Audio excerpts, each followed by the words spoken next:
Maria! Saan ka galing? Bakit lagi kang nawawala tuwing gabi? Huwag mo nang alamin, Mark. Para sa'yo rin to. Sabihin mo nga, Maria. May lalaki ka ba? Anong ginagawa niyo sa dilim? Tumigil ka na! Hindi mo gusto yung malaman na totoo. Pipiliin ko ang sakit ng katotohanan kaysa sa kasinungalingan. Ako ang dahilan ng mga bangkay na natagpuan nila. Ako yung halimaw na hinahanap nila.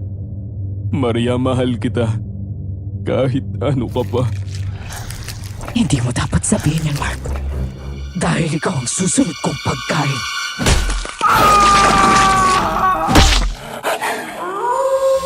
Follow us sa aming bagong channel na Aswang Confessions. Kita-kits, don't forget Aswang Confessions.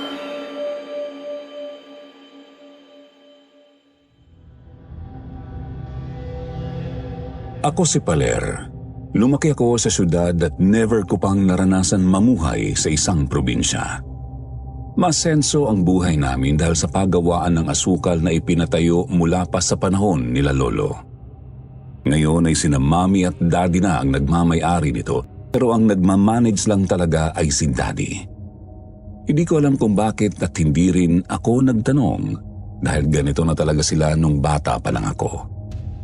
Si mami ang nag-aalaga sa akin parati at minsan lang umuwi si daddy sa amin dahil nandoon siya sa paggawaan nakapokus. Hindi ko naman yon minasama dahil palagi akong sinasabihan ni mami na kailangang magtrabaho ni daddy para sa amin, para may maginhawa kaming buhay. Saka nabibigay naman nila lahat ng mga gusto at pangangailangan ko, kaya wala akong problema kung palagi mang wala si dad sa tabi ko. Masyado akong bulag nun kaya hindi ko naramdaman kaagad na may mali na pala sa pamilya namin. Although sinabihan na ako ni daddy dati na ako ang susunod na hahawak sa paggawaan, hindi ko pa rin inaral ang mga bagay na kailangan kong malaman o sumama man lang sa kanya sa paggawaan. Unang-una dahil hindi naman ako tinuruan ni dad o tanungin man lang kung gusto kong sumama sa kanya sa probinsya. Si mami lang ang palaging nangungulit sa akin na pumunta roon.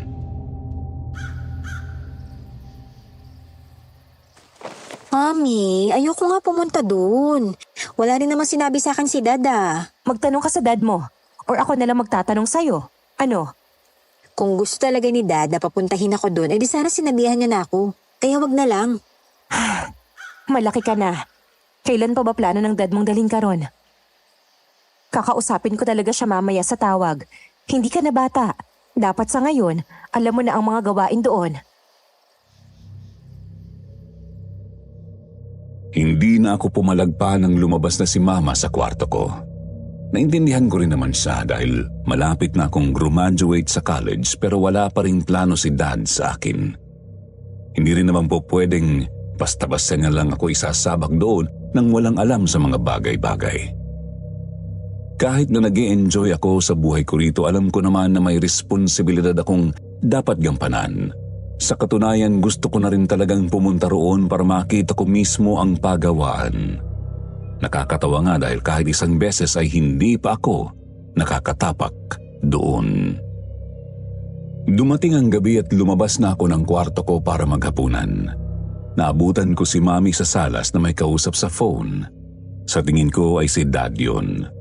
Nakakunot ang noo ni mami at mukhang hindi maganda ang pinag-uusapan nila.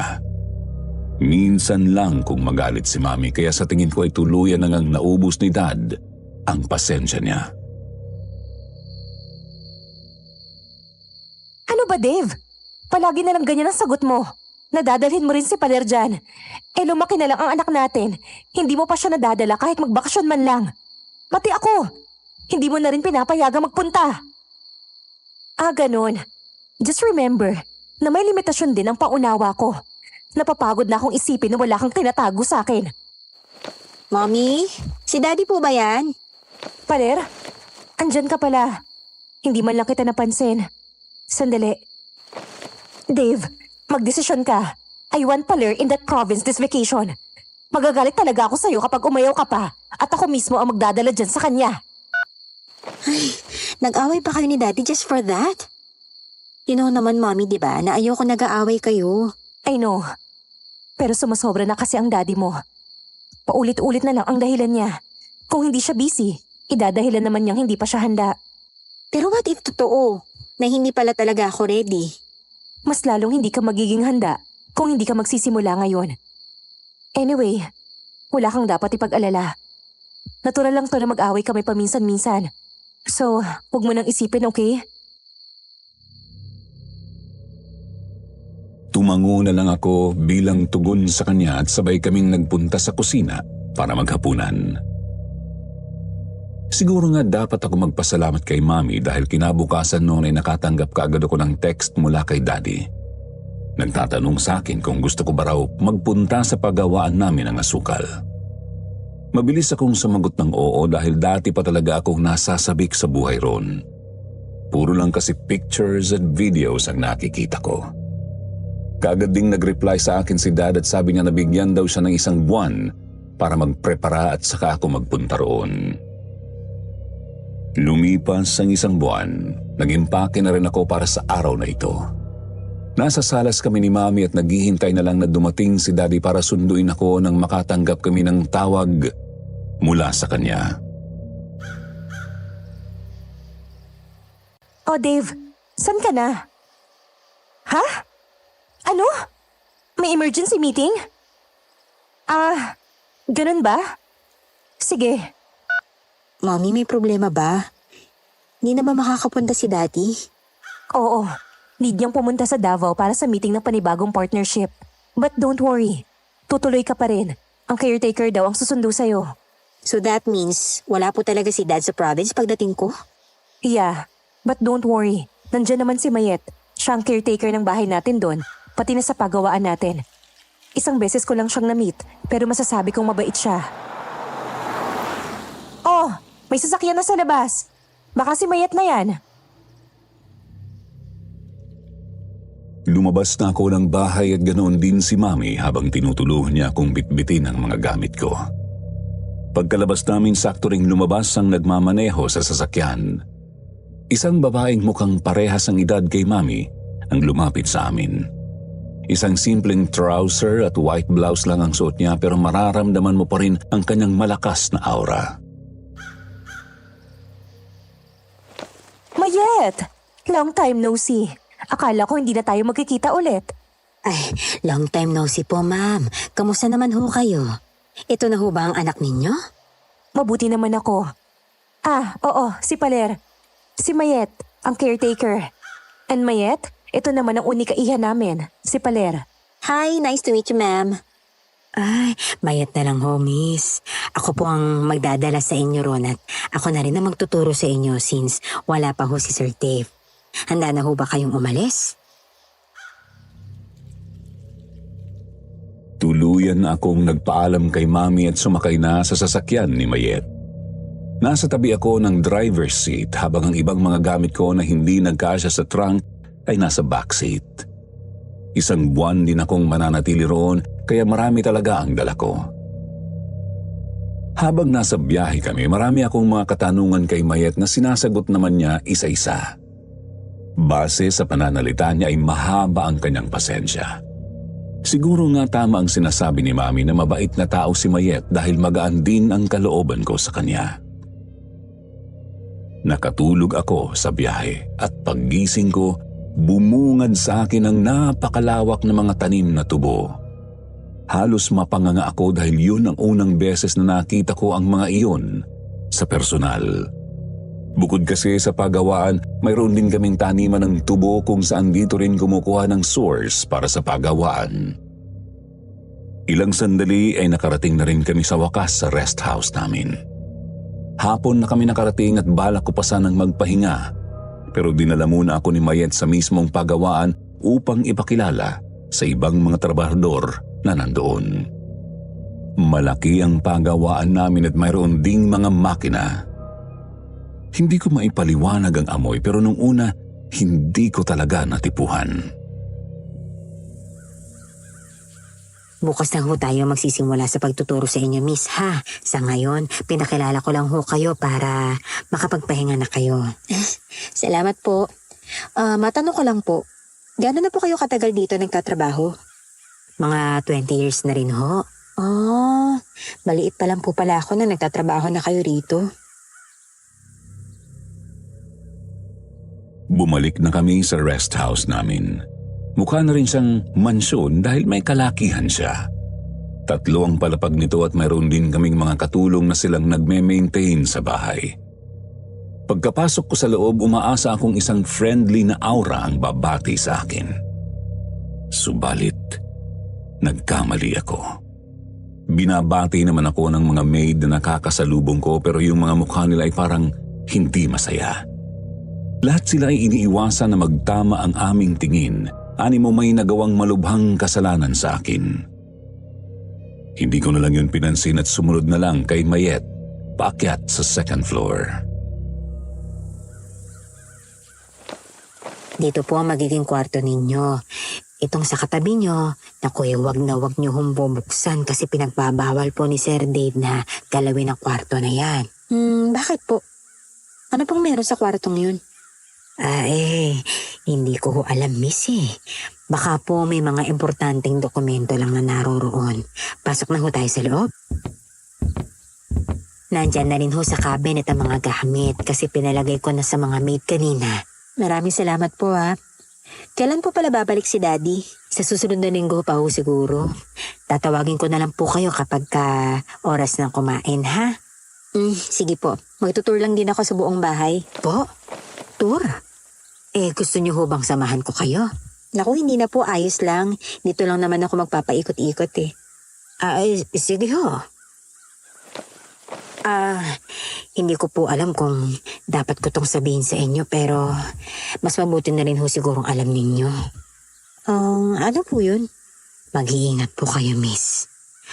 Baka po kasi makasalubong niyo yung multo rito sa bahay. Po? May multo rito sa rest house? Huwag naman po kayo magbiro ng ganyan. Saka hindi naman po totoo yung multo eh. Matagal na po talagang may nagpaparamdam ng multo rito sa bahay, miss. Matagal na rin ho kasi itong bahay. Basta, mag-iingat na lang po kayo, ha? Kung magparamdam man sa inyo, huwag niyo na lamang papansinin. Yun ang huling sinabi sa akin ni Mayet bago siya lumabas ng kwarto. Ako naman ay naiwang nagtataka at kinakabahan sa sinabi niya. Napatingin ako sa braso ko at naabutan ng mga balahibo kong nakatayo. Sino ba naman kasi ang hindi matatakot kung bigla-bigla kang sasabihan ng ganun at napakaseryoso pa ng mukha niya habang sinasabi yun. Saka matatakutin din kasi ako. Kung alam ko lang na mayroon palang ganito sa rest house, di na sana ako nagpunta. Nagtaka rin ako kasi bakit hindi ito sinabi sa akin ni Daddy. Hindi kaya para hindi ako umatras sa pagpunta rito? Nagkibit balikat na lang ako at lumabas na para maglakad-lakad sa buong bahay. Maraming mga kwarto ang bahay pero yung iba ay nakalak at ang iba ay parang hindi na yata functional o may ibang nakaimbak sa loob. Walang mga kung anong nakasabit na larawan sa pader pero pansin kong mayroon doong linya ng mga alikabok. Hugis ito ng isang parihabang frame. Hanggang sa makarating ako sa 3rd floor, may ganoon din akong napapansin na para bang bago lang kinuha ang mga picture frame na nakakabit doon. Dumating ang hapunan at tinawag na ako ni Mayet. Yun ang pagkakataon na kakain akong mag-isa sa isang mahabang table. Gusto kong sumabay sa akin si Mayet pero umaayaw siya kaya wala rin akong nagawa, kundi tahimik na kumaing mag-isa. Dumating ang gabi at maaga akong nahiga sa kama dahil sa pagod. Hindi ko kinalimutan mag-iwan ng mensahe kay Mami bago mapagpasyahang matulog na. Nagising ako bigla nang makaramdam ng lamig sa aking pisngi. Napunta ang tingin ko sa bintana na katabi ko at nakaawang pala ito kaya lumulusot doon ang hangin. Bumangon ako para isara yun pero nang makita ko ang labas napagpasyahan kong buksan muna ito. Akala ko nananaginip lang ako dahil sa ganda ng view. Natatanaw ko mula sa kwarto ko ang malawak na mga taniman ng tubo at ang pagawaan namin ng asukal. Bukod pa roon, ang presko ng hangin. Nagtagal pa ako ng ilang minuto bago napagpasyahang lumabas ng kwarto para uminom ng tubig. Nakapatay na ang mga ilaw kaya dinala ko ang phone ko para may flashlight ako. Rinig na rinig ko ang mga yabag ng pako sa marmol na sahig habang papunta akong kusina. Dumaan ako sa isang pasilyo pero napatigil nang may maramdamang dumaan sa likuran ko. Kaagad akong napalingon doon subalit walang naabutan ang mga mata ko. Muli akong nagpatuloy sa paglalakad. Malapit na akong makarating sa kusina nang makita ko sa sahig na may paang dumaan sa harapan ko. Kaagad akong napahiyaw sa gulat. Nabitiwan ko ang phone ko dahilan upang mapatutok ang flashlight sa isang puting damit na kaagad ding nawala na parabang dinaanan lang ako. Napahawak ako sa puso ko dahil sa kaba nang maalala ang sinabi sa akin ni Mayet. Mayet! Mayet! Tulong! Tulungan mo ako! Hindi ko magawang makatayo dahil sa kabang nararamdaman ko. Nanginginig ang mga tuhod ko. Yun ang unang pagkakataon na nakaranas ako ng ganoon kaya halos hindi na magkamayaw ang paghinga ko. Parang sumisikip na ang dibdib ko dahil sa bilis ng tipok ng puso ko. Nagbabadya na rin ang luha sa mga mata ko hanggang sa bigla ko na lang naramdaman ang isang mainit na bagay na humawak sa aking braso. Muli akong napahiyaw sa gulat. Miss, ako ho ito. Ayos lang ho ba kayo? Narinig ko kasi ang boses mo kanina. May nakita po ako eh. May dumaan po kanina sa harapan ko. Naku, kumalma ka na muna. Hawakan mo ang kamay ko. Saan ka ba pupunta at sasamahan na kita? Sa kusina po. Kukuha sana ako na maiinom pero may bigla na lang po nagparamdam sa akin. Mukhang nagpaparamdam na naman ng multo ah. Tanda mo ba yung sinabi ko kanina? Mga ganitong oras, kapag tahimik na ang lahat, malakas na magparamdam ang multo na yon. Pero huwag kang mag-alala. Hindi naman siya nananakit. Hindi ko alam kung dapat ba akong matuwa roon na hindi nananakit ang multo o mas lalong mabahala dahil parang baliwala lang ito kay Mayet. Dahil ba matagal na silang naninirahan dito kaya parang wala na lang sa kanila ang multo at hinahayaan lang nila sa bahay na magpaggala-gala? Kung ano pa man yun, ang gusto ko na lang talaga ay makabalik sa kwarto ko ng mabilis. Pagkatapos kong makainom ng tubig, bumalik kaagad ako sa kwarto ko. Nilak ko ang pinto at nagtalukbong ng kumot sa takot na baka magparamdam ulit sa akin ang multo. Tuluyan akong nakatulog at nagising sa katok ng pinto. Lumulusot na ang araw sa bintana. Sa pagod ko sa biyahe at sa naranasang takot kagabi, hindi ko na malaya ng oras. Bumangon kaagad ako para pagbuksan si Mayet.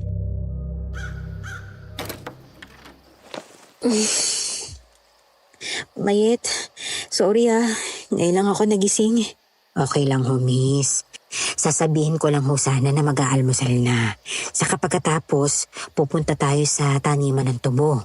Tuturuan po kita kung paano mag-harvest bago ko ipakita sa inyo ang proseso sa paggawa ng asukal. Sige po, excited na nga rin po ako eh. Na-excite ako sa sinabi sa akin ni Mayet kaya dali-dali ko nang niligpit ang higaan ko. Nagtungo kaagad ako sa banyo para maligo at pagkatapos ay nagpunta na sa hapag. Kagaya kahapon, ako lang mag-isa ang kumakain. Madali kong tinapos ang pagkain ko dahil hindi ako sanay na ako lang mag-isa at feeling ko parang nagiging loner ako. Nagtungo na ako sa labas at nandoon na rin pala si Mayet na naghihintay sa akin. Pinagbihis niya ako sa dala niyang damit dahil baka magkasugat daw ang balat ko kapag shorts at t-shirt lang ang isinuot ko. Pagkarating namin doon, hindi ko mapigilang kabahan at the same time na masabik. Inabutan ako ng balaraw ni Mayet. Nagdalawang isip pa ako kasi yun ang unang beses na hahawak ako ng ganoon kalaki at kahabang patalim. Pinasok namin ng madamong daan. Halos ang mga tubo ay mas matangkad sa akin. Tama ngang nagpalit ako ng damit dahil baka nangatina ako sa mga damo. Safe po ba to? Huwag kang mag-alala. Hawakan mo lang ng mabuti. Sumunod ka sa akin. Kita mo yung katawan na yan? Diyan mo puputulin ang tubo. Ito po bang color violet? Yan. Tapos, hawakan mong mabuti ang katawan. Pinanood ko ang ginawa ni Mayet at pagkatapos ay ginaya ko yun. Unang beses ay okay pa sa pakiramdam na makapagputol ng tubo. Subalit nung magtagal, dahan-dahan ko nang nararamdaman ang pangangawit ko. Ang init din ng araw ay nanunuot na sa aking balat. Tagaktak na ang pawis sa aking noo kaya ilang beses na rin akong napapahid doon.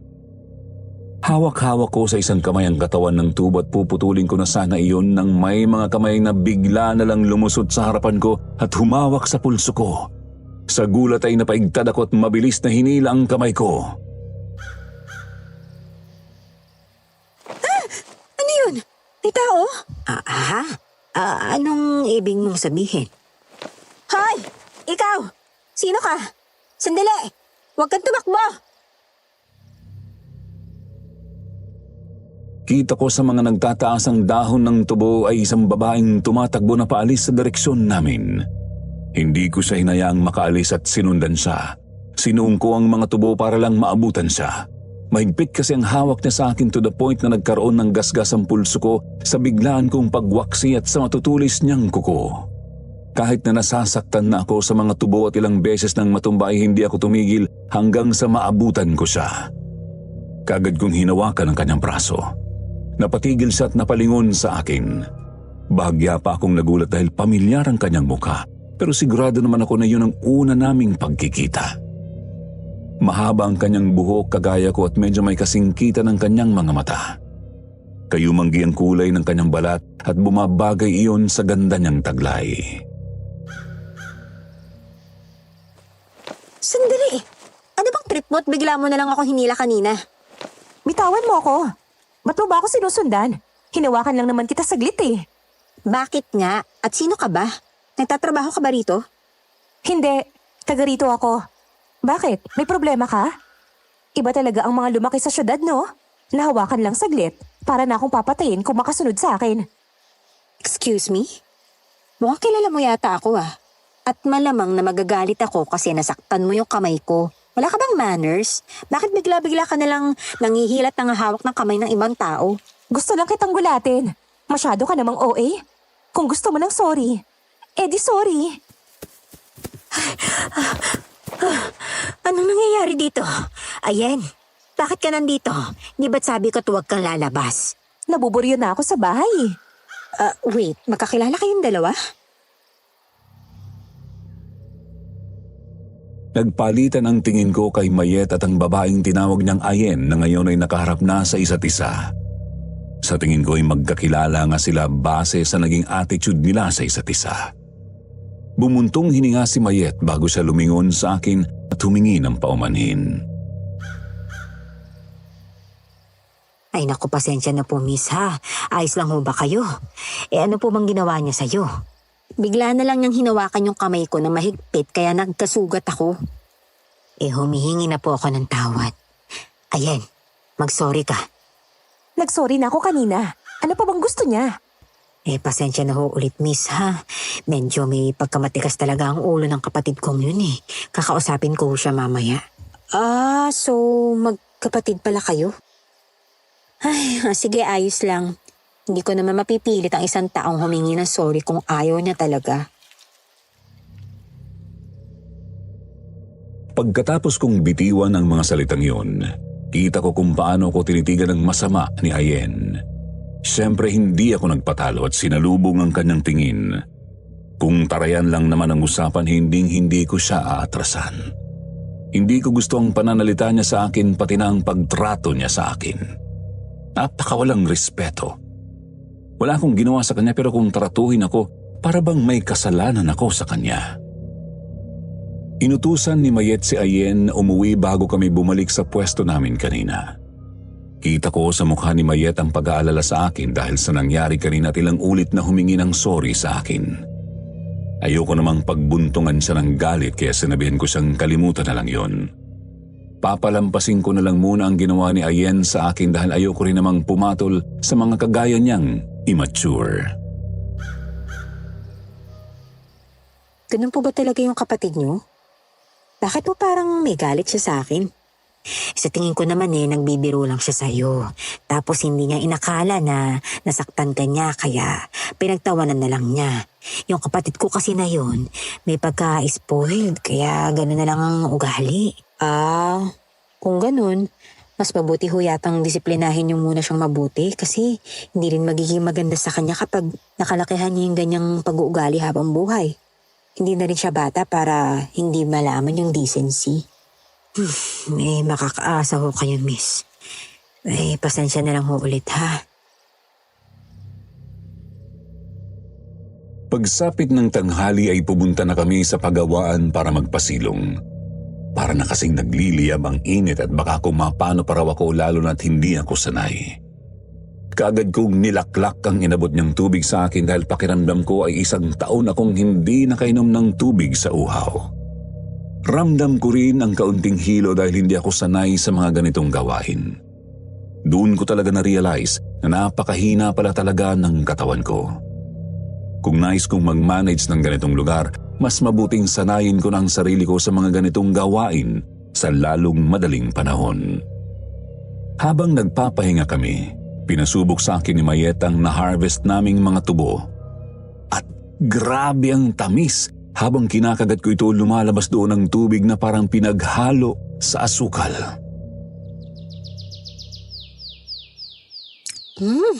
Grabe Masarap pala nito. Never kasi nagdala si Daddy ng ganito Kaya ngayon ko lang talaga natikman. Mabuti naman at nagustuhan ninyo. Gusto mo bang magpatuloy? Walang problema. Makikinig po ako sa'yo habang kumakain. Nagumpisa na si Mayet na bigyan ako ng lecture sa proseso ng paggawa ng asukal. Habang tinititigan ko siya, paminsan-minsan din akong nagtatanong sa kanya. At isa sa mga napansin ko ay ang pagbabago ng kanyang ekspresyon kapag minimension ko si Daddy. Kagaya na lang ng sinabi ko kanina. Bahagyang kumukunot ang kanyang noo sa tuwing nababanggit ko ang mga pinangako ni Dad sa akin patungkol sa business na ito. Natapos ang aming lecture na hindi ko pa nahahawakan ang mga makina na nandoon. Mahaba pa naman daw ang pagsistay ko rito kaya mas mabuting magdahan-dahan lang kami. Wala naman yung problema sa akin dahil nakatutulong yun sa akin para maproseso ko muna ang mga nalaman ko. Pagka-uwi ko sa rest house ay kaagad akong dumiretso sa kwarto ko at itinapon ang sarili sa kama.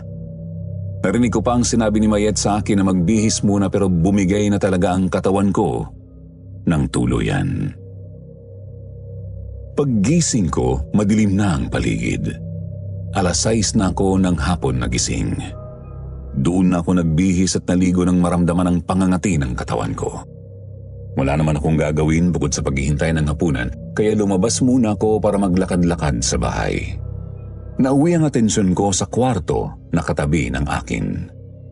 Nakasarado naman ang pinto nito nung nakaraan pero nung mga oras na yun ay nakaawang ito. Naalala ko naman ang sinabi sa akin ni Mayet na huwag pakialaman ang kwarto na to kasi nga off limits. Subalit may parte sa akin na nung nakaraan pa talaga curious kung ano ang nasa loob. Hindi naman ako mangingialam at gusto ko lang talagang tingnan. Nagpalingalinga muna ako sa paligid ko upang makasiguro na walang makakakita sa akin. Nang walang mga maid sa paligid, tinulak ko kaagad pabukas ang pinto at pumasok. Natigilan ako nang makita ang loob. Akala ko magmumukha itong isang bodega pero para lang itong regular na kwarto. Mayroong kama na may kulay roses na bedsheet at ang mga wallpaper na nakakabit din sa dingding ay puro kulay pink. Napakunot ang noo ko nang mapatingin ako sa cabinet. Binuksan ko yun at naglalaman yon ng mga damit na pambabae. Halos magkakasya nga sa akin yun pero mayroon din namang damit na parang sa mga bata. Ang kwarto ay nagmukhang parang may gumagamit at natutulog gabi-gabi. Hindi isa, kundi 2 tao. Nagpunta ako sa drawer na katabi ng kama at binuksan ito. Isang maliit na kahon ang nandoon. Pero bago ko yun mabuksan, napansin kong may isang picture ang nakaipit sa ilalim ng kahon. Kinuha ko yun at natigilan nang makita ko ang litrato ni Ayen. Ha? Teka, bakit may picture ni Ayan dito? Kwarto niya ba to? Teka nga, matawagan nga si Mommy. Hello, Mommy? Dito rin ba sa rest house nakatira si Mayet sa kayong kapatid niya? Hindi ko alam kung may kapatid ba siya. Pero what I know is, meron silang sariling space sa rest house. Bakit mo pala natanong? Ganun po ba? May nakita lang kasi akong picture dito sa isang room eh. Picture ng sister niya na nakita ko kahapon. Baka kwarto ni Mayet tong napasukan ko. Sige na, Mami. Yan lang naman yung tanong ko. I'll hang up na. Pinatay ko na ang tawag saka ibinalik ang picture sa drawer. Lumabas na ako at bumalik sa kwarto ko.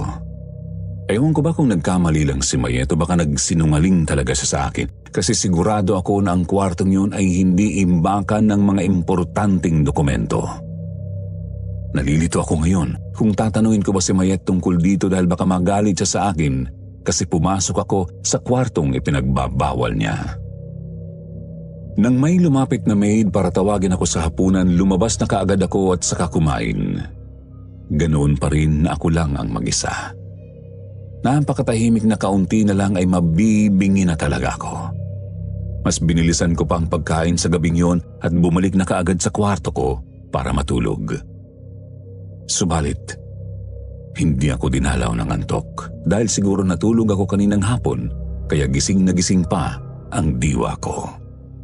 Tiningnan ko ang oras at 8:00 pa lang ng gabi. Muli akong lumabas para sana magtambay sa salas nang maabutan kong wala ni anino man lang ang naroroon. Mukhang mas maagang nagsialisa ng mga maid at ganoon din si Mayet. Nahiga na lang ako sa sofa habang kinakalikot ang phone ko. Napatigil ako sa ginagawa nang bigla kong makarinig ng tunog na pagkalabog mula sa kusina. Kasabay ng pagbangon ko ang pagtaas din ng mga balahibo ko sa katawan. Muling bumalik sa isipan ko ang multong nagparamdam sa akin kagabi. Gusto ko sanang tumakbo palayo roon pero ayaw makinig ng katawan ko sa akin. Pakiramdam ko ay hindi ako makakatulog ng maayos mamaya kung hindi ko makikita kung saan nagmumula ang ingay na yon. Dahan-dahan akong naglakad papunta sa kusina habang bitbit ay isang vase na hinablot ko para kung baka sakali mang atakihin ako ay mayroon akong panangga. Malapit na akong makarating sa kusina kaya nagtago ako sa isang pader upang silipin kung ano ang nangyayari sa loob. Bahagya akong napatakip sa ilong ko nang dahan-dahang pumasok doon ang malansang amoy. Naghalo-halo ito dahil mayroon ding parang nabubulok na karne. Mayroon din akong naririnig na mga pagmuya na animo ay kumakain ito. Napalunok ako bago dahan-dahang sinilip ang nandoon. Kamuntikan ng malaglang ang puso ko nang makita ko ang isang nilalang na nakaluhod sa harapan ng bukas na refrigerator. Isang mahaba at puting damit ang kanyang suot at mahaba rin ang kanyang buhok kaya hindi ko makita ang mukha niya. Subalit ang kanyang katawan ay mapayat at medyo may kakaibang mga bakas ng itim na guhit. Napunta ang tingin ko sa kamay niyang dumudugo at may hawak na sa tingin ko ay karning baboy. Ninunguya niya ang hilaw na karne ng walang kahirap-hirap at tuluyang napaawang ang bibig ko nang ma-realize ko na ang nilalang na yun ay hindi isang multo. May halimaw! Tulong! May halimaw! Dali-dali akong tumakbo palayo roon dahil hindi ko na nakayanan pa ang takot. Umalingaw-ngaw sa buong rest house ang boses ko dahil sa walang tigil na pagsigaw ko. Hindi ko maramdaman ang mga paa ko sa bilis ng takbo ko. Hindi ko na rin pinansin ang lamig na hanging sumasalubong sa akin nang makarating ako sa labas. Saktong paglabas ko ay nakita ko si Mayet na mukhang uuwi na yata sa kanila. Dumiretso ako sa kanya. Mayet! Mayet! Tulungan mo ako! May halimaw sa bahay! Nagpakita na naman ba sa'yo ang multo? Hindi ako nagkakamali. Mayet, sa tingin ko hindi multo yung gumagala sa bahay. Feeling ko isang aswang. Nakita mismo ng mata ko eh. Kinakain niya yung pagkain natin. Sandali lang po, miss ha. Medyo naguguluhan ako sa inyo eh. Saan niyo ho ba nakita? Nang makita ko rin mismo. Nandun siya sa kusina at kumakain. Kaya imposible talagang multo yun. Bumalik kaming dalawa sa loob. Nasa likuran ako ni Mayet habang siya naman ay walang takot na nagtungo sa kusina. Nakahawak lang ako sa mga braso niya hanggang sa makarating kami roon. Napatigil siya sa paglalakad at ganoon din ako. Sinilip ko ng dahan-dahan ang kusina pero wala na ang nilalang na nakita ko roon. Ha? Bakit nawala? Sigurado ko nandito lang siya kanina eh. Hindi kaya tumakbo siya sa ingay na nagawa ko? Sigurado ka ba? Baka naman ho namamalikmata lang kayo. Wala rin mga bakas ng dugo ko sakali mang kumain nga ng karne ang sinasabi mo. Pero Mayet, totoo talaga yung nakita ko. Hindi ako nagsisinungaling. Mahaba yung buhok niya tapos nakasuot siya ng puting damit. Isa ngayon, kumalma ka na muna, miss. Ihahatid na kita sa kwarto mo. Habang paakyat kami sa kwarto ko, panay ang paggumbinsi ko kay Mayet sa nakita ko. Pero nanatili lang tahimik si Mayet at halatang ayaw akong paniwalaan. Hindi ko alam pero nakaramdam ako ng inis noon. Yun kasi ang unang pagkakataon na may hindi nakinig sa akin. Hindi naman kasi ako nagsisinungaling kaya bakit hindi man lang niya i-consider ang paliwanag ko. Mayet, maniwala ka sa akin. Wala akong rason para magsinungaling sa'yo. Meron talagang aswang doon. Matagal na ho ako rito, miss. At wala ho ako nakikitang aswang kahit isang beses. Baka ang multo lang yun at pinaglalaruan ka. May pagkakataon din kasi na gumagamit sila ng ilusyon. Ilusyon? Pero, imposibleng ilusyon lang yun. Kung hindi yun ilusyon, paano mo maipaliliwanag na napakalinis ang kusina? Kung kumain nga yun, hindi ba dapat magulo ang kusina? Ang nakita ko lang doon basag na vase. Pero, saka walang karne sa refrigerator. Yung inulam mo kanina, yun na lang ang natira at bukas pa darating ang in-order ko. Baka napagod ka lang ngayong araw kaya kung ano-ano na lang ang nakikita mo. Pero kung sakali man na may manggulo ulit sa'yo, tawagan mo lang ako, ha? Nandun lang ako sa malapit sa katabing rest house.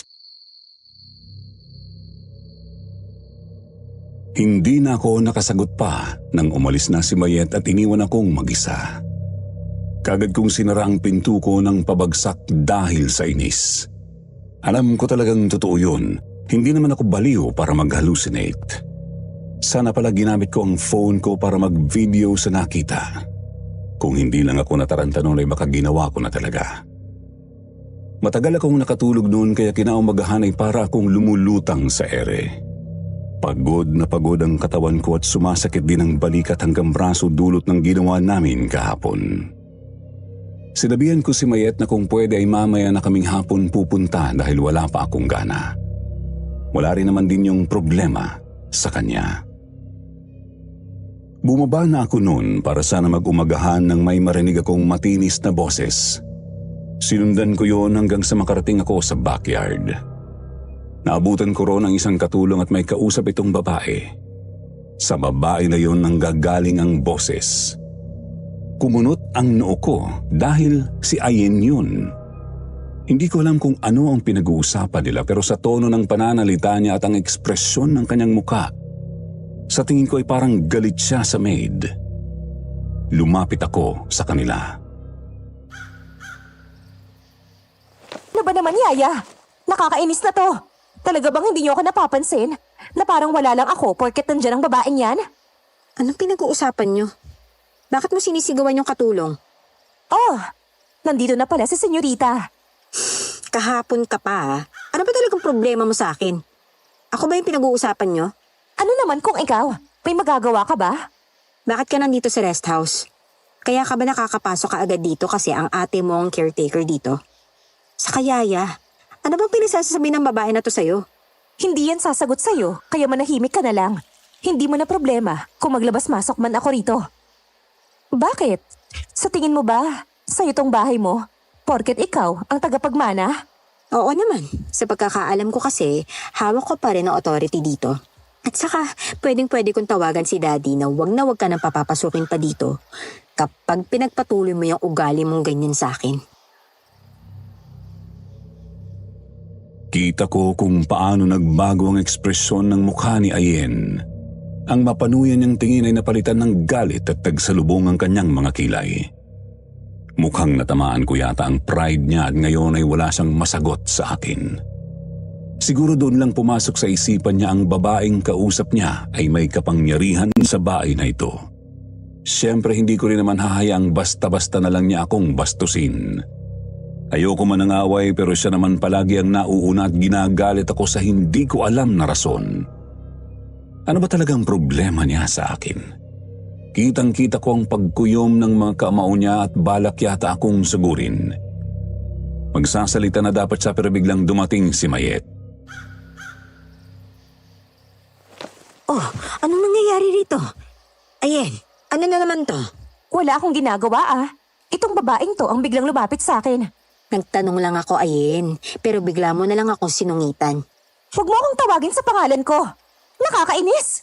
Alam mo, wala akong panahon para intindihin yung pag-uugali mo Mayet, akala ko ba kakausapin mo na tong kapatid mong to? Bakit parang wala naman pinagbago? Anong sabi mo? Sa tingin mo, ako ang kailangang magbago sa ating dalawa? Ayen, tama na. Isa pang salita at kakalit ka rin na kita paalis dito. Miss Paler, pasensya na ho hindi ko pa siya nakakausap simula kahapon kasi masyado lang ako naging abala. Sige, gawin mo na lang ngayon. At hindi naman sa pinakikialaman kita pero kung pwede, pakalimitahan na lang yung pagpasok ni Ayen dito sa rest house bago ko pa siya isumbong kay Daddy. Pasensya na ulit, miss. Makakaasa ho kayo. Ayen, tara na. Hinila ni Mayet si Ayen paalis. Kita ko pa ang pagpalag ni Ayen pero wala rin siyang nagawa sa huli kundi ang umalis.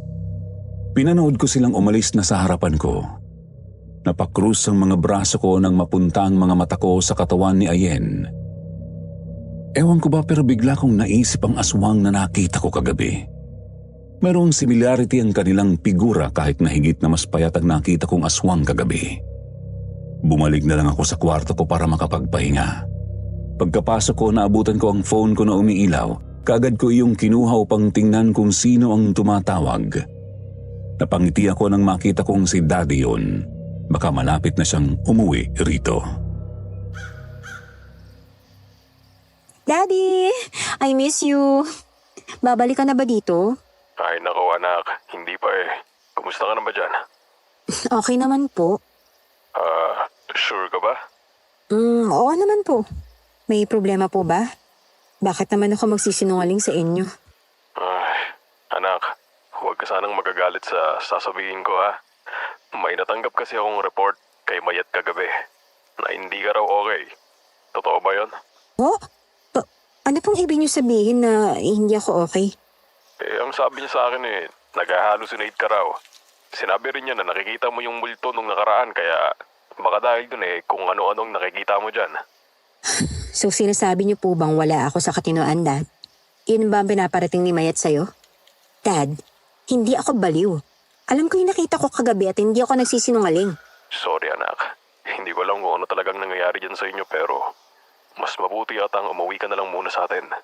What? So mas pipiliin mo pang maniwala kay Mayet kaysa sa akin? Ay, hindi naman sa ganun.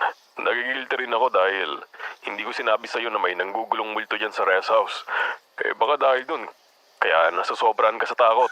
Dad naman Ganyan ba ako kahina sa paningin mo? Totoo nga yung nakita ko, hindi multo yun ang gugulo sa bahay kundi aswang. Wala akong mapapala sa pagsisinungaling, kaya bakit ko naman gagawin yun? Ay nako, pwede bang sundin mo na lang si Dad? Dad, you know what? You're offending me. Ganun na lang ba talaga kalaki yung tiwala mo sa caretaker natin na pati ako, na sarili mong anak, hindi mo paniniwalaan? Oo siya, pag-isipan mo ng mabuti ang sinabi ko at sabihin mo kung anong magiging desisyon mo. Hindi na ako nakasagot pa nang patayin ni Daddy ang tawag. Inis kong tinapon ang cellphone sa kama.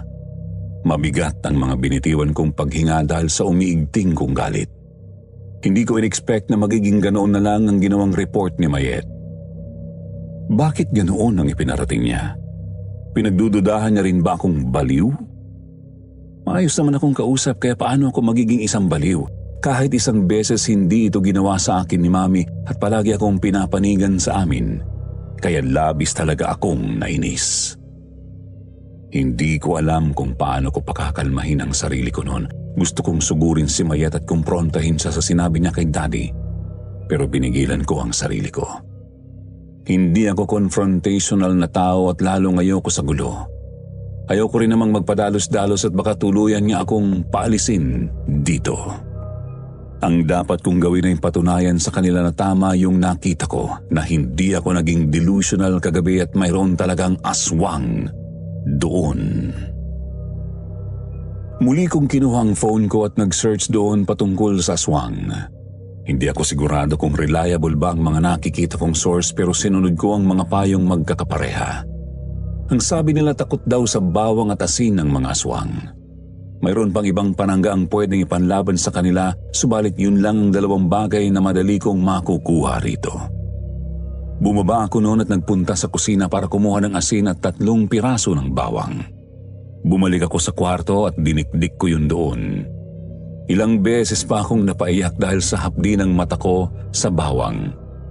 Ang kamay pati na ang kasuotan ko ay nangangamoy na rin ng bawang.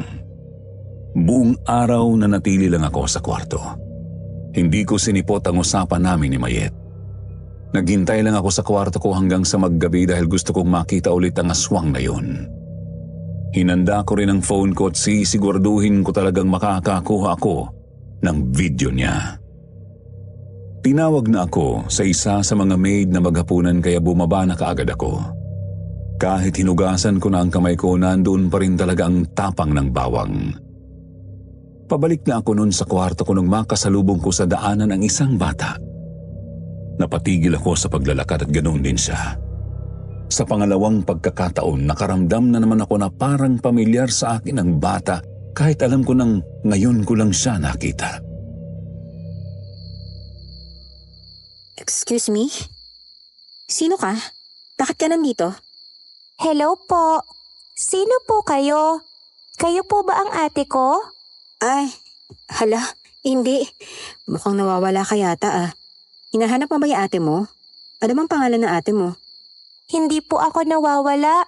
Dito po ako nakatira kasama si Ate Ayen, si Mama, at saka si Papa Dave. Papa Dave? Andrea! Ano ka ba? Nandito ka lang pala. Miss, pasensya na ho ulit ha. Hindi ko napansin na pumasok pala siya rito. Kung ate niya si Ayen, ibig sabihin, kapatid niyo rin po siya? Ay, pasensya na. Wala na kasi kaming mga magulang, kaya ang tingin sa akin ni Andrea ay nanay niya. Iwan ka na po muna namin, miss ha, at uuwi na po kami ni Andrea. Bago pa siya makaalis ay hinawakan ko ang kanyang braso dahil may gusto pa akong itanong sa kanya. Marahan lang naman ang pagkakahawak ko sa kanya pero iwinaksi niya ang kamay ko ng buong puwersa at mabilis na tiningnan ako ng masama. Nagitla ako sa ginawa niya. Hindi naman yun nagtagal dahil kaagad na tumikhim si Mayet at bumalik na sa dati ang ekspresyon niya. Pasensya na po, nagulat lang ho. Tuluyan akong naiwan doon nang nagmamadaling umalis si Mayet habang karga-karga ang bata. Naiwan akong nakatulala habang nakatingin sa kamay kong iwinaksi niya. Nagpaulit-ulit sa isipan ko ang mga narinig ko mula sa bata at sa hindi malamang dahilan. Nakaramdam ako ng matinding kaba. Mayroong ideya na pumapasok sa isipan ko na sana ay mali lang ako. Imposible naman kasing gagawin yun ni Daddy sa amin ni Mami. Imposibleng may ibang babae si Daddy. Kahit minsan lang siyang umuwi sa amin, hindi ko yun pinagdududahan dahil sweet naman siya palagi kay Mami kapag nasa bahay siya. Kahit na ilang beses na siyang nakadelay sa pag-uwi dahil sa trabaho rito, ay bumabawi naman siya parati sa amin. Pero paano kung ang mga delay na yun ay hindi dahil sa trabaho? Napunta ang tingin ko sa kwarto na katabi ng akin. Napakuyom ang mga kamao ko dahil dahan-dahan nang sumama ang pakiramdam ko. Dali-dali akong umakyat at pumasok doon. Hindi ko alam pero may nagsasabi sa utak ko na baka may kinalaman ang kwartong ito na totoo ngang nagsinungaling lang sa akin si Mayet dahil mayroon siyang tinatago sa akin. Pagkapasok ko, dumiretso ko agad ako sa drawer. Nandoon pa rin ang picture ni Ayen at ang kahon. Nanginginig ang mga kamay kong kinuha ang kahon na yun at inilapag sa kama. Napalunok ako bago ito binuksan. Tuluyang nanghina ang katawan ko nang makita ko kung ano ang nasa loob. Sandamakmak na litrato ang nandoon at sa mga litratong yun ay nandoon si Mayet, Ayen at si Daddy. Nagmukha silang parang isang pamilya. Hindi. No. Hindi. Hindi totoo to. Baka mali lang yung akala ko. Baka nagkakamali lang ako. Nanginginig kong inabot ang mga litrato hanggang sa makita ko ang larawan na naghalikan si Daddy at si Mayet at sa kamay ni Dada isang sanggol na sa tingin ko ay si Ayen. Doon na ako tuluyang bumigay. Isa-isang nagbagsakan ng mga luha sa mga mata ko. Ilang beses akong napailing habang tinatakpan ang bibig ko upang pigilan ang paghikbi. Tumayo ako pero nanlambot ang tuhod ko at napaupo ako sa sahig. Doon ko napansin na mayroon palang mga picture frame na nakatago sa ilalim ng kama.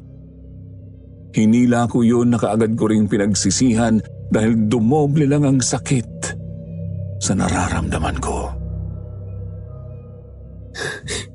Hindi.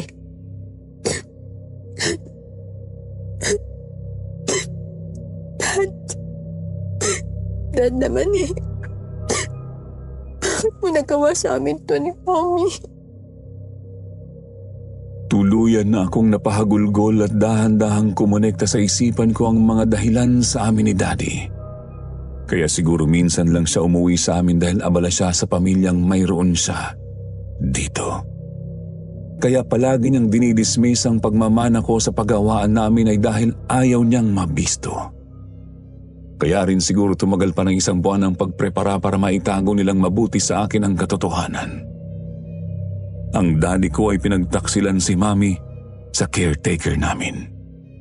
Hindi kapatid ni Mayet si Ayen kundi anak niya ito. Nauunawaan ko na rin doon kung bakit galit na galit sa akin ang babae dahil bigla akong dumating dito. Siguro ay natanggalan siya ng karapatan dito sa bahay at kailangan niya munang manahimik hanggat sa umuwi ako sa amin. Kaya rin siguro ganoon na lang kailap sa akin ang mga maid dahil alam nila ang totoo. Na ang caretaker na inakala kong mabait ay niloloko lang pala ako. Naiintindihan ko na kung bakit hindi ako kinampihan ni Daddy kanina. Kaya simula't sa pool pa lang ay gusto na niya akong paalisin dito. Naiintindihan ko na rin kung bakit parang pamilyar sa akin ang mukha ni Ayen at ang bata kanina. Kasi magkahawig sila ni Daddy. Hayop kayo, mga manloloko! Kinuyom ko ang mga kamao ko bago tumayo habang hawak-hawak ko sa kamay ang ibang litrato. Hindi ko rin kinalimutang pikturan ang mga ito bilang pruweba. Mabilis kong nilakad ang labas at bumaba para hanapin kung nasaan man si Mayet. Nabutan ko siya na naglalakad na paalis sa front yard. Hindi ko alam kung saan siya patungo pero sinundan ko pa rin siya. Abot langit na ang galit ko at halos hindi na ako makapag-isip ng matinunon. Kahit na gusto kong pakalmahin ang sarili ko ay hindi na nakikinig pa sa akin ang damdamin ko. Mayet!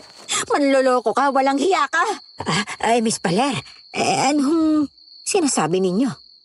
Huwag ka na magmaang-maangan pa dahil alam ko na yung totoo. May relasyon kayo ng daddy ko. Hindi mo kapatid si Ayen at yung bata kanina. Dahil anak mo sila kay Dad. Ha? Paano mong... Ayaw mo pa talagang umamin, ha? Nakita ko yan sa kwarto na pinagbabawal mo. Sinungaling ka. Wala kang konsensya. May pamilya na yung tao, kumabit ka pa. Pero, nakalak yun, Ayen, ang batang yan talaga napakatanga. Yan pa talaga yung uunahin mo kaysa humingi ng tawad sa akin sa pagiging kabit mo? Ang kapal din talaga ng pagmamukha mo, no? Nagbabait-baitan ka sa harapan ko at kay Mami, yung pala ganito yung ginagawa mo. Walang hiya ka. Hoy, wala kang karapatang sabihin sa akin yan. Ang sabi ni Dave, ako ang mahal niya. Wala akong pake kung ikaw. Alam mo na nga may pamilya siya, di ba? Hindi pa rin ba sapat na dahilan yun para lumayo ka na? Pero anong ginawa mo? Pinatulan mo pa rin yung daddy ko. Sinugod ko si Mayet at walang pagdadalawang isip na binigyan siya ng isang sampal. Umalingaw-ngaw ang lutong nito sa gitna ng gabi. Hindi pa ako nakontento at sinambutan ko siya. Hindi rin nagpatalo si Mayet at ginantihan din ako. Ramdam ko ang higpit ng hawak niya sa akin pero hindi ko siya binitiwan. Bahala na kung makalbo niya pa ako basta makaganti ako. Almost 20 years din kaming naging bulag sa panlilinlang nila kaya hindi ako basta-basta na lang magpapatawad. Ang kapal ng mga mukha nilang lokohin kami. Mga wala kayong hiya. Ando dami niyo! Hindi ko nakasalanan kung pinatulan ako ni Dave. Hindi ko kasalanan kung yung mami mo ay hindi napapasaya si Dave. Ang kapal ng mukha mo para sabihin yan. Kabit ka lang naman ah! Wala sa amin ang balak na bumitaw. Hinding-hindi ko rin siya uurungan kung hindi lang may nilalang na namagitan sa amin. Napaangat ang tingin ko sa kalangitan nang may marinig akong mga pag-angil doon. Namilog ang mga mata ko nang bumungad sa akin ang aswang. Nabitiwan ko si Mayet dahil dinaganan ako ng nilalang. Lumayo ka sa akin! Halimaw ka! Hinawakan ko ang dalawa niyang braso nang subukan niya akong kalmutin. Nabalot ng gulat ang pakiramdam ko nang mapatitig ako sa kanyang mukha. Parang may gustong lumabas mula sa kalamnan ko nang makilala ko kung sino siya. Ang aswang ay walang iba kundi si Ayen. Nagpumiglas ito sa hawak ko na parabang nasasaktan siya. Dahil sa lakas niya ay nakawala rin siya kaagad. Dali-dali akong napatras habang hindi inaalis ang tingin sa mukha niyang parang isang halimaw. Nagmukha siyang parang butot balat na lang at ang lalim ng kanyang mga mata ay napakaitim na parabang ilang taon nang hindi natutulog. Samantala si Mayet ay nasa likuran niya at puno ng kaba ang kanyang mukha. Hindi ka ba dahil baka atakihin din siya ng aswang, kundi dahil alam na niyang alam ko na ang isa pang sikretong tinatago nila, na si Ayen ay isang aswang. Gusto kong tumayo pero parang nawawalan na ng lakas ang mga tuhod ko. Samot-saring emosyon ang naguunahan sa isipan ko hanggat sa tuluyan ng akong nawalan ng malay.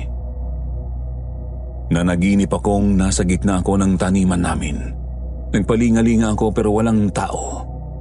Nabalot ng kadiliman ng paligid. Sumasayaw ang mga tubo dahil sa malamig na hangin. Tumaas ang mga balahibo ko sa katawan nang dahan-dahan akong makarinig ng mga pag-ungol. Napababa ang tingin ko nang may kamay na humawak doon. Matutulis ang kanyang mga kuko at bumabaon iyon sa balat ko.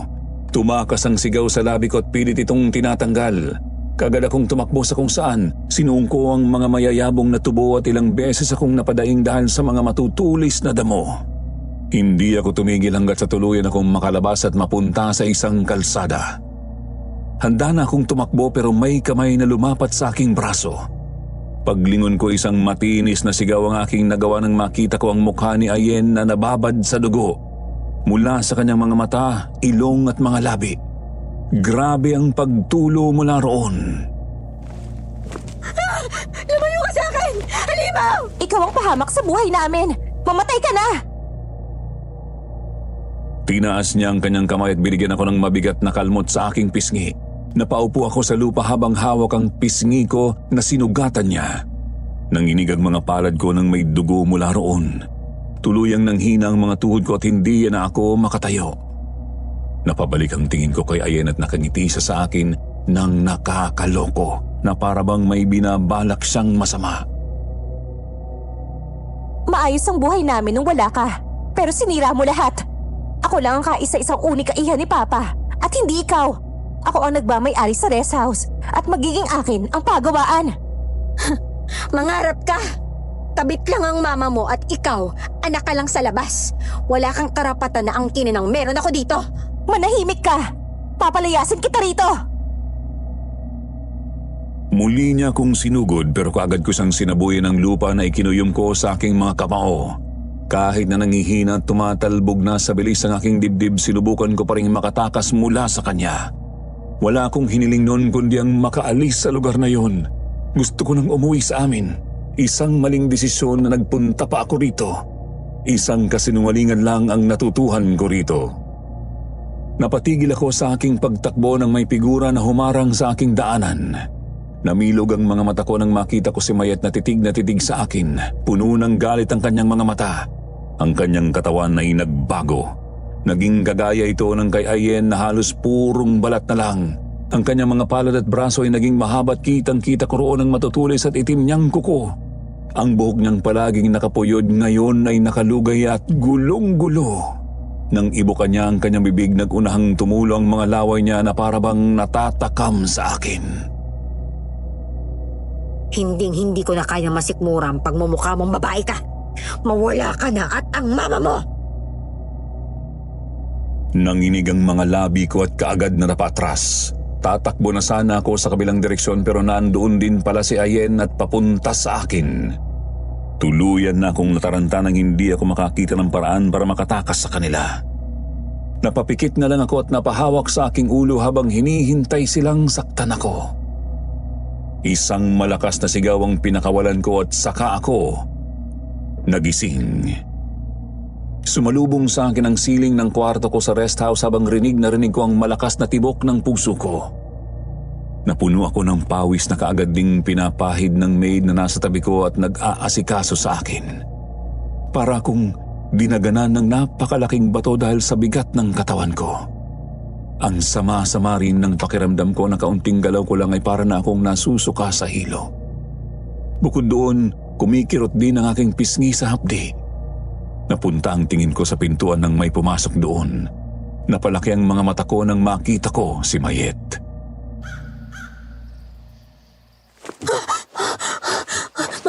Mayet? Anong nangyari dito? Anong nangyari sa akin? Buti naman at nagising ka na, miss. Kagabi ka pa kasi nilalagnat eh. Buong gabi rin kaming nakabantay sa'yo. Ganun ba?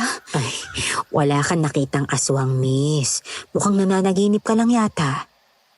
Kumakain ka ng hapunan nang bigla ka na lang nahimatay. Buti na lang at nakita kita kaagad. Siguro nga. Imposible nga namang may aswang.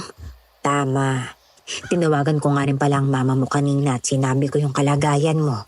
Pasensya na, miss ha, pero mukhang hindi mo yata kaya ang buhay rito. Kapag nagpatuloy ka pa, baka mas lalong lumala ang nararamdaman mo. Mas mabuti yatang umuwi ka na muna sa inyo. Ay, siguro nga. Namimiss ko na rin kasi si Mommy eh. Gusto ko na rin umuwi. Ay, huwag ka mag-alala. Sasabihan ko kaagad si Sir Dave sa desisyon mo. Pagkatapos noon ay iniwan na ako ni Mayet sa kwarto. Sinabihan ko rin ang maid na iwan muna ako dahil gusto kong mapag-isa.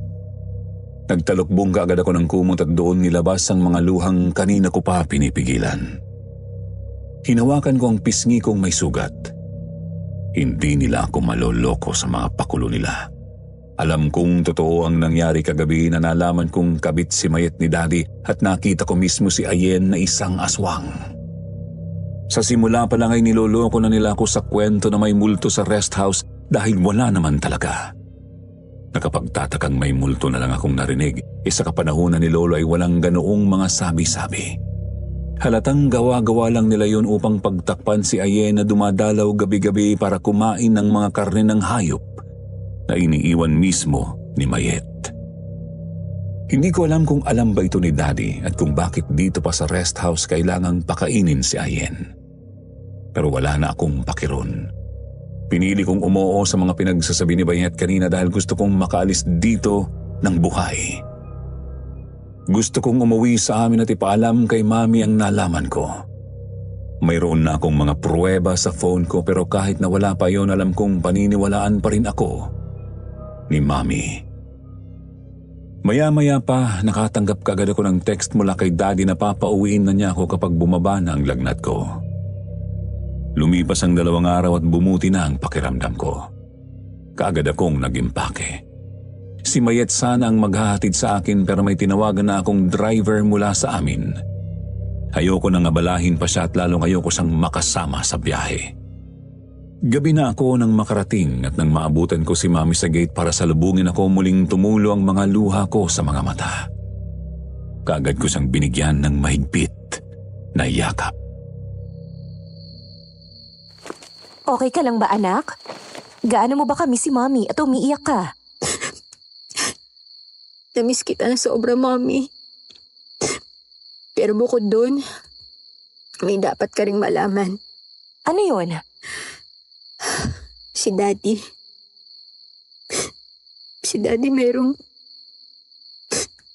ibang pamilya si Daddy doon sa probinsya, Mami. Ano? Si Dave? May iba? Opo, Mami. Nalaman ko po na kabit ni Daddy si Mayet at may 2 na silang anak. Yung panganay nila, ilang taon lang ang tanda ko. Ang sakit, Mami.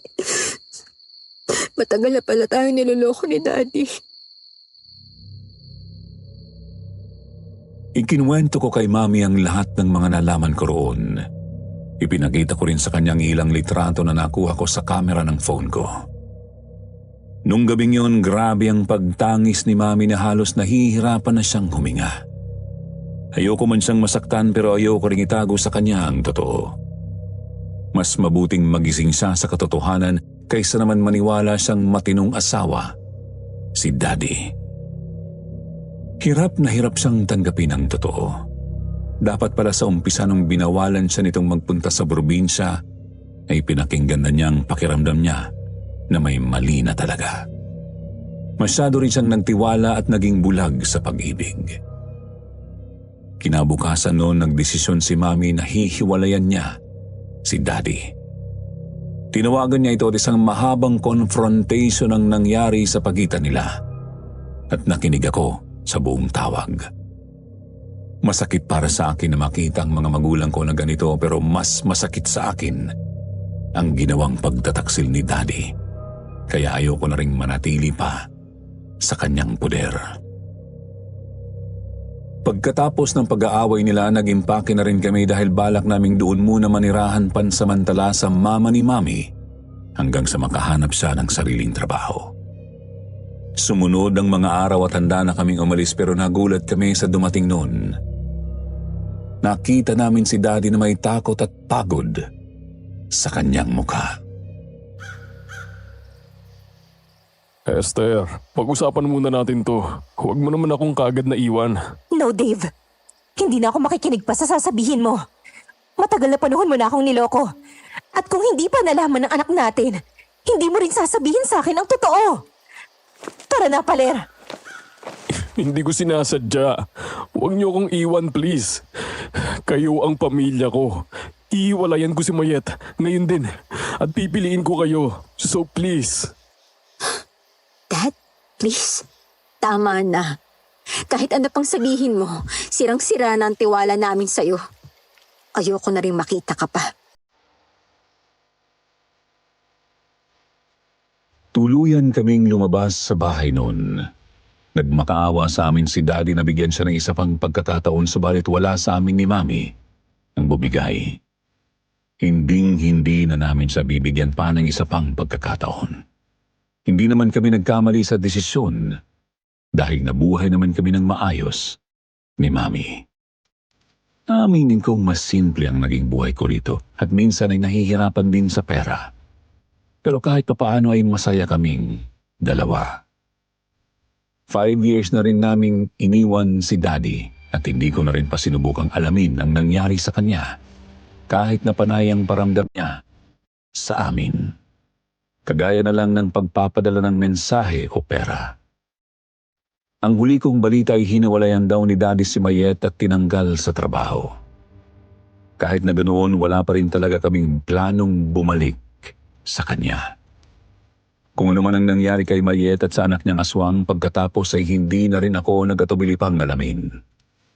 Sinabi ko lahat kay Mami ang totoo bukod sa isang bagay. Ako lang ang nakakaalam na si Ayen ay isang aswang. Kaya ibinahagi ko ito sa inyo para kahit papaano ay gumaan ang loob ko. Sa tuwing naaalala ko ang karanasang iyon sa buhay ko ay hindi ko maiwasang malungkot. Hindi ko lubos maisip na dahil lang doon ay masisira ang pamilya namin. Pero mas mabuti ng ganoon kaysa naman mamuhay kami sa isang kasinungalingan. Hanggang dito na lang ang kwento ko, Sir Jupiter. Thank you po sa lahat ng nakikinig at sana po nag-enjoy kayo.